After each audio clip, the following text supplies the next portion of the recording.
Today's just a spontaneous crab day. I didn't plan anything, I just came out here. I'm gonna see if we can get a crab. And if we get one, we're about to cook something delicious. I'm thinking an etouffee.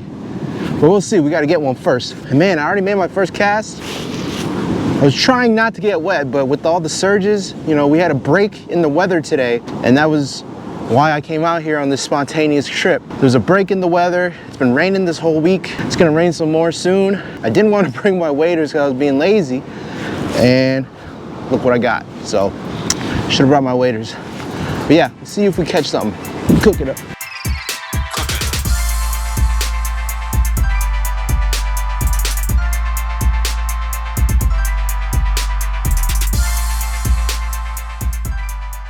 Man, so I've been out here for about an hour and a half, no bites whatsoever. My bait's been untouched. I think they're out there still. I just gotta cast farther, and I should have brought my waders. I got what I deserved. I'm wet. It's all good. I do have a backup plan for y'all though. I have a ton of shrimp in the freezer that my mom bought. So I'm gonna use some of that shrimp. If y'all stay tuned, I got a little backup plan for y'all. We're gonna make shrimp etouffee. So stay tuned. You're watching Cook It Up.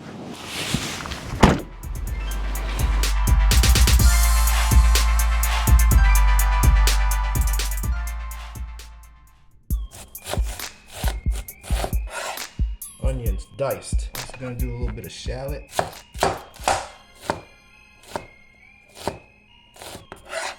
Shallots. Onions and shallots. Boom. 2 stalks of celery.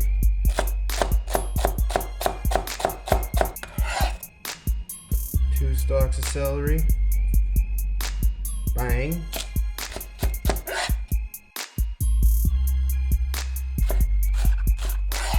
Yeah, boy.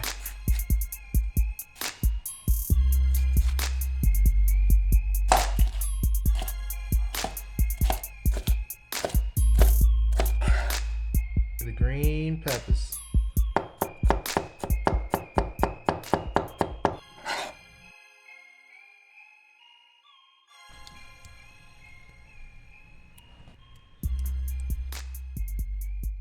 Medium heat. Time for some butter. Butter's almost done melting. All right, now that it's all melted, we're ready to stir in our flour. Cup of flour. I'm gonna do half for now. Let it stir. Try not to let it clump up. You want to whisk out all the clumps. And this is essentially your roux. It's the base of a lot of different sauces. A whisk would be nice too, as long as you stir them out. Stir out the clumps, you're good to go. Cook it up, cook it up. Check out this wrist motion. Whip it up, whip it up. Gotta whisk it for about 10 to 15 minutes until it's got this nice dark peanut butter color. The next step after this, we're gonna add our vegetables. It's starting to get more brown, but I don't know why it's so foamy though. Does that mean it's working? Am I just whisking it too much? There we go, now it's going. Now see how it's changing colors? Gotta crank up the heat just a tad. Now we're starting to get that peanut butter color I'm talking about. Maybe just a little bit darker. And the bubbles are going away. You gotta get all that grittiness out, you know? This is the color we're looking for. That peanut butter color. This is that brown you want, and the next step is to put in your holy trinity. First we're gonna put in some green pepper and onions. Ooh, it's a little bit hot. It'll cool it down.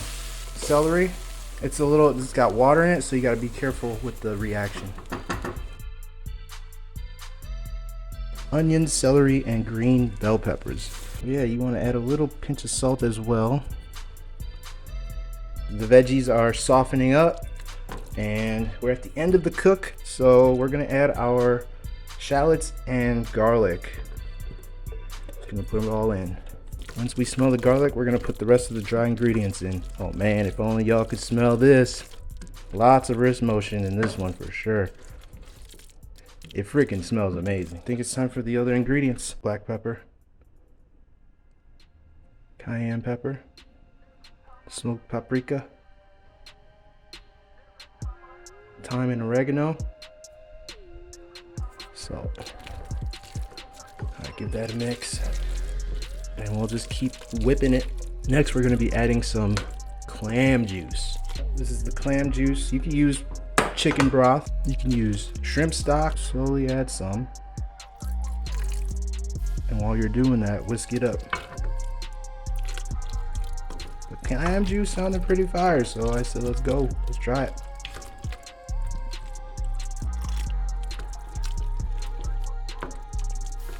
You can see how it's getting nice and thick, the right consistency. And I'm telling you, this game crazy. There it is. Turn it up just a little bit, and now we're gonna add some water. Here we go. Add it slowly.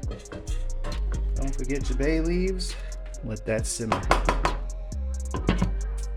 Worcestershire sauce. A couple dabs. And then also, if you're into hot sauce, add Tabasco, but I got this Melinda's garlic habanero sauce today. And this stuff is fire, so it's not too spicy either. So I'm gonna add about a teaspoon of that. A few more dabs. Part's optional, but I'm gonna put it in. Diced tomatoes. All right, now you just let it melt all together. Let it simmer for 10, 15 more minutes until everything's nice and soft. You'll want to remove the bay leaves and serve it over rice. Don't forget your protein. We're going to be doing shrimp today.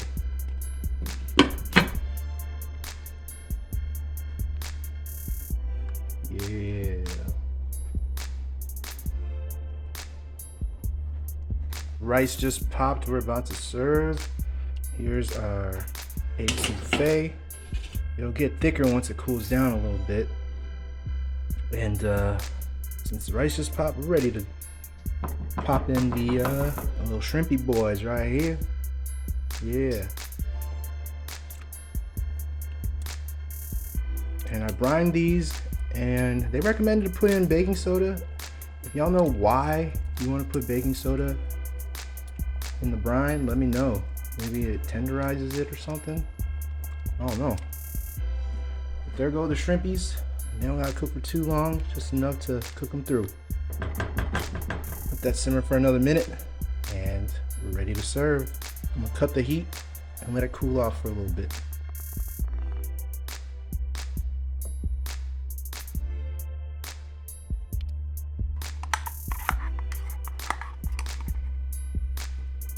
Bang, like that.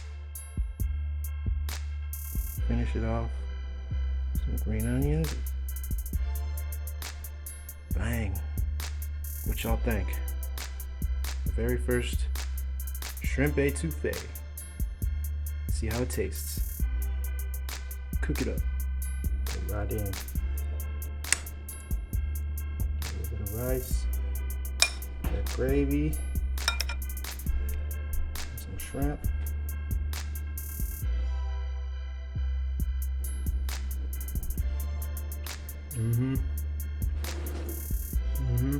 Oh man, I gotta mash it all up now. Oh yeah.